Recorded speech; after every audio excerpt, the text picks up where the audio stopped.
Today I'm going to show you how to remove a stripped out screw with a weird tool today. I have a tool for building fences. You dig with it, you can cut the wire with it. It's got this space that you can actually hug the screw around. And a lot of times if you have enough room to grab the screw with, you can place it over here. Get it on the right angle. A lot of times it'll slip, you just have to find the right angle. Squeeze it and then turn it.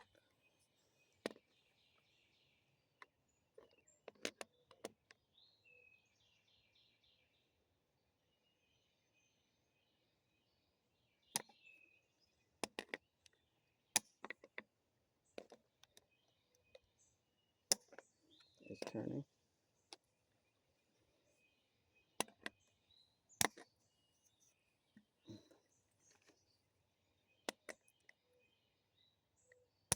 Starting to come out a little bit.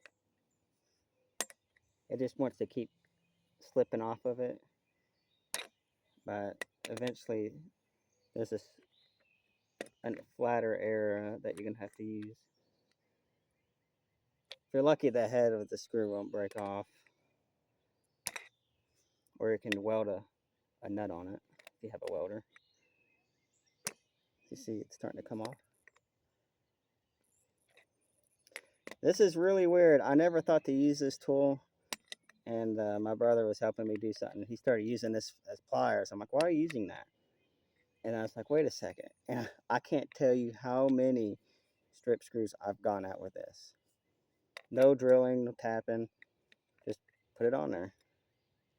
And if you're lucky enough, probably save you some money too. Look at that.